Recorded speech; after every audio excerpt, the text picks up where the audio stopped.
Welcome to the AI Checkpoints.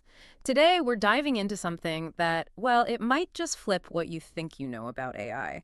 The idea that sometimes less really is more. We're talking about Gemma 3270M. It's a new, super compact model from Google AI. And the interesting thing, it's designed to be incredibly powerful because it's small, not despite it. Think of it like, a precision scalpel in a world full of AI sledgehammers, made for hyper-efficient, specialized jobs. Yeah, exactly. And our mission today really is to unpack how this small model is kicking off a whole new wave of specialized AI. We'll get into its core features, look at a really fascinating real-world example of fine-tuning. That's where it gets cool. And really understand why this whole right tool for the job idea is so critical. We're talking efficiency, user privacy, and just, innovation across the board. That sounds like a really important mission because let's face it, usually when we hear AI model, we picture these massive sprawling things, right? Billions, trillions of parameters. It's all about raw power.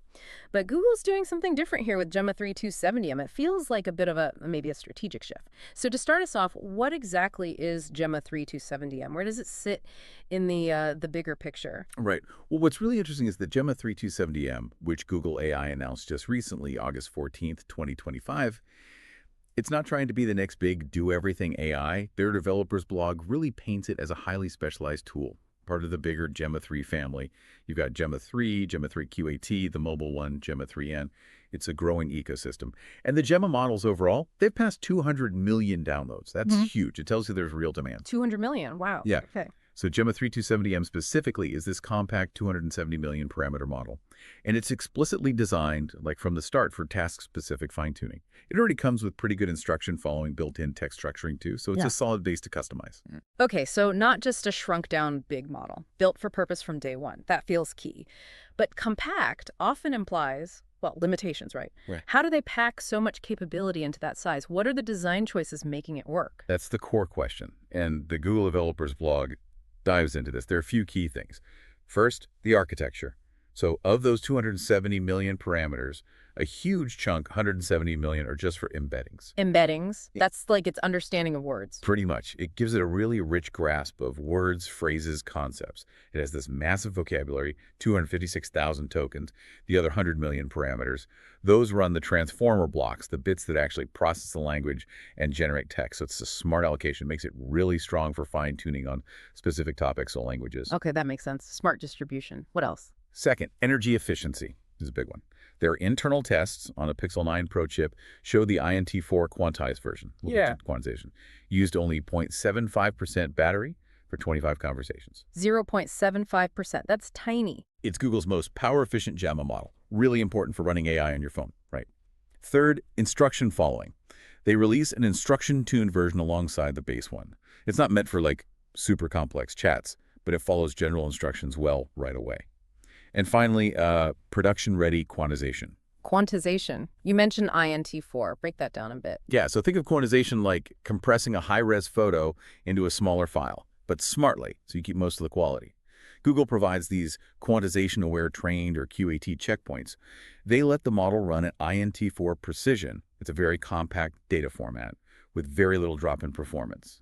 This is absolutely essential for getting these models onto devices with limited memory or processing power. Your phone, IoT gadgets, things like that. Okay, got it. So small, super efficient, follows instructions well, and can be compressed effectively for devices. But this isn't just tech specs, right? It feels like a philosophy. Why is this right tool for the job idea suddenly so crucial in AI? Are we moving past bigger is always better? Exactly. I mean, step back for a second. In any kind of engineering, success isn't just about raw power. It's about efficiency, suitability. The Google blog uses a great analogy. You wouldn't use a sledgehammer to hang a picture frame. Right. Obvious when you put it like that. And it applies perfectly to AI. Gemma 3 270M really embodies this. It's a good base model, sure, but it's real magic. It's genius. Comes out when you fine-tune it. Once you specialize it for a task classifying text, pulling out data, whatever, it can do that with amazing accuracy, speed, and cost-effectiveness. Things that the giant generalist models just can't match for that specific job. This lean approach lets you build systems that are faster, more precise, and way, way cheaper to run. That's huge for actually deploying AI. That efficiency angle sounds game-changing, especially for businesses developers. But okay, we've talked theory. Let's see it in action. Can you give us a really concrete example of how this specialization works? Absolutely. And this is where it gets really fun. There's a great guide from Google AI for developers using Hugging Face transformers. Picture this. You're making a mobile game. You know, an NPC, a non-player character, right? But not just any NPC. You want one with a really specific, maybe quirky personality, a unique accent even. Okay, yeah. Not just generic robot talk. Exactly. It needs character. Yeah. So the guide shows how they took Gemma 270M and fine-tuned it using a mobile game NPC dataset. They wanted to create this alien NPC, a Martian character. And the Martian had this really specific way of talking. E's sounds become Z, Z becomes da. This is Diz, plus these little clicks like KDAC. Ah, okay. Very specific. Very specific. Now here's a key insight. Mhm. The dataset size. They use the Babychin mobile game NPC dataset. And what's cool is how much data you need depends on what you're teaching it. For just a stylistic tweak on a language, the model already knows, like this Martian accent, you might only need like 10 to 20 examples. Super small. Only 10 or 20. Yeah, potentially. Now, if you were teaching it a whole new alien language, you'd need way more data, obviously. But for style, surprisingly little. Okay, that makes sense. Small data set for a specific style tweak. But before the fine-tuning, what happens if you just give the base model this Martian challenge? I assume it doesn't just start talking like that. Oh, definitely not. The guide shows the before fine-tune results. They set up the basic pre-trained Gemma model. You ask it something simple like, what do you think of my outfit? The base model just gives you this generic, helpful bot response. I'm happy to help you brainstorm. Tell me more. You know the drill. Right, the standard AI customer service voice. No Martian there. Zero Martian. And they even tested character consistency. They prompted it, sorry, you are a game NPC. The base model just says, okay, I'm ready. Let's begin. No character lock-in at all. It just shows you can try prompt engineering to guide it, but it's often unpredictable. You don't always get that exact persona you need. Okay, so the basic model won't cut it for our Martian. You'd think maybe you need tons of data or a bigger model to force that kind of specific character, right? Is that the case, or is there something else going on in the fine-tuning? This is where the fine-tuning process really shines, and the results are pretty dramatic, as the guide shows. They use standard tools, Hugging Face libraries like transformers, trail, data sets, and this thing called SFT trainer. You basically set some parameters for the training, how many times it sees the data, epochs, the learning rate, stuff like that. Standard machine learning setup. Pretty standard. But here's the twist, the really fascinating part. It's actually for an NPC. It's this idea of beneficial overfitting. Overfitting. Isn't that usually bad? Like the model just memorizes the training data. Usually, yes. Overfitting normally means it's great on the data it saw during training, but terrible on new, unseen data. But for an NPC, this can actually be good.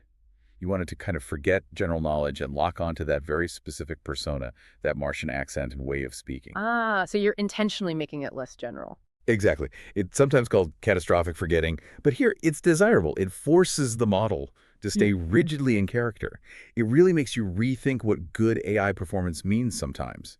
It's not always about being generally smart. Sometimes it's about being brilliantly specific. Beneficial overfitting. I like that. It turns a bug into a feature. So after this targeted training, did it work? Did our Martian come to life? What did the after fine-tune results look like? Oh, it works spectacularly. It's a total transformation.